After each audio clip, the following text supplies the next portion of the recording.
Well, I came from a Chinese background, and so my parents, ever since we were little, we have a code of conduct, so to speak, that we abide by, and that is if you are married, then you always treat each other as someone very like you respect and you honor.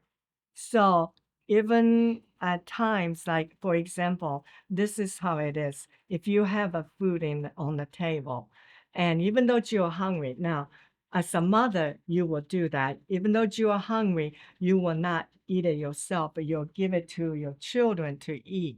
But it is the same way. You will always give the very best to your husband or your wife. So that's where my background is. I don't know the American. He came from a family where there was 5 boys, so they just went and dig in and whatever, every man for themselves, so to speak. So there was a little difference, but I always remember there was a few times where I expressed my anger towards him. But I also know with us, God is our center.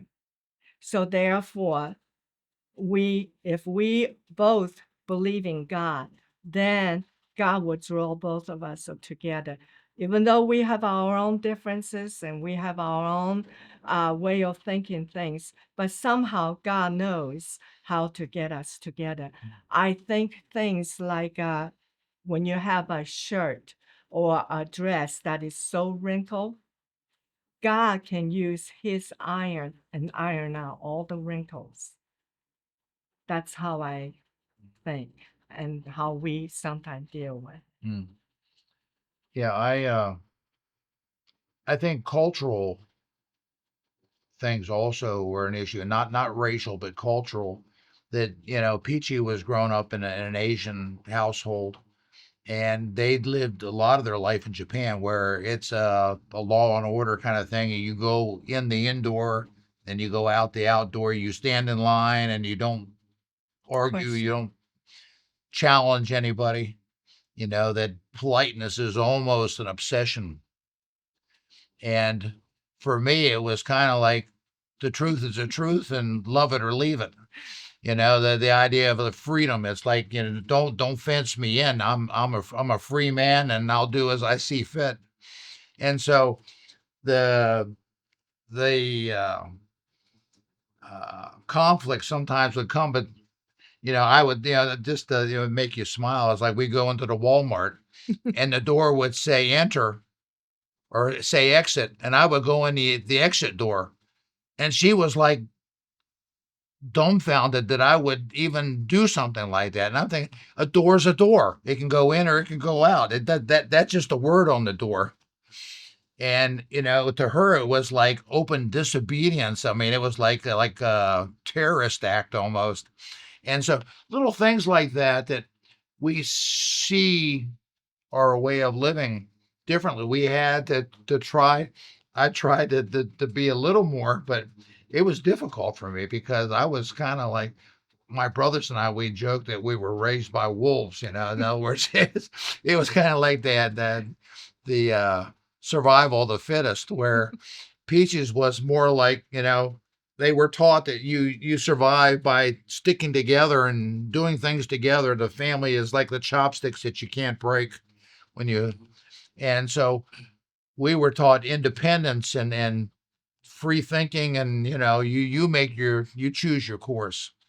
And so trying to bring these two cultural things together, it caused tension from time to time. And I tried to moderate, but I wasn't always successful. And it would, to her consternation, I mean, it would just, she would kind of like, oh, here he goes again, and but she was always forgiving of me and those things, that she would kind of give me the look out the corner of her eye, and I was like, and but we worked through those things. But I learned that when you're wrong, don't be afraid to go and say that I screwed up. I made a huge mistake, and because it's the pride, it's the stubbornness that I'm not going to be the first one to talk, or I'm not going to be the one that. I think that's what destroys a lot of marriages. Is this? Ellen White makes a statement, something that most most disagreements could be solved in a matter of minutes if pride was put away.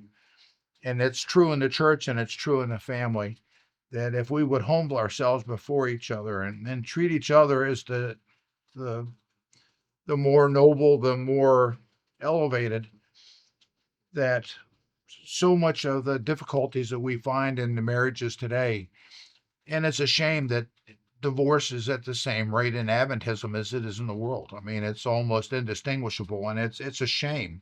It shouldn't be that way.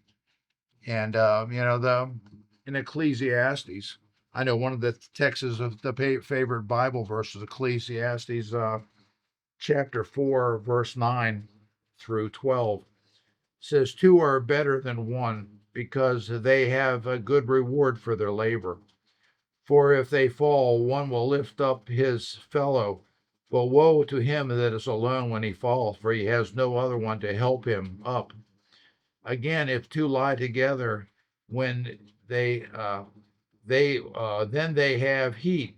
But how can one be warm alone? And if one prevail against them, two shall withstand them. But a threefold cord is not quickly broken." And there's a real truth in that two cords, a husband and wife.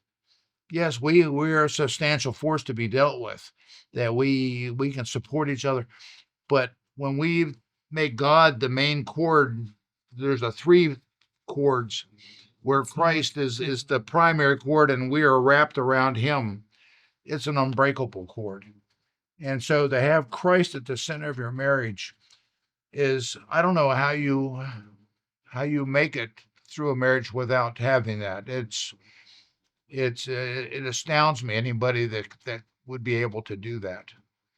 And so to me, the having Christ at the center of your house, at the center of your life, at the center of your marriage, at the center of everything. I mean, Deuteronomy talks about that. When you get up, when you lay down, when you walk along the way, when you talk to your children.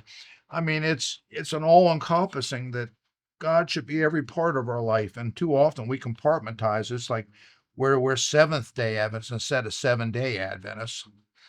And I think that has helped us through the way that even though we've had the disagreements, that we come back to the point, what would God have us do? And that's we were able to find our way back onto the path, even if we don't agree completely with each other.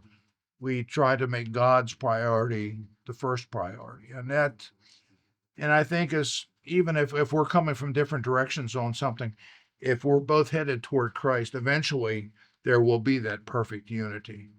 And I think that is the secret of sanctification, is as we're keep our eyes on the prize, on Jesus, that we'll end up in the same place with the same heart, with the same mind.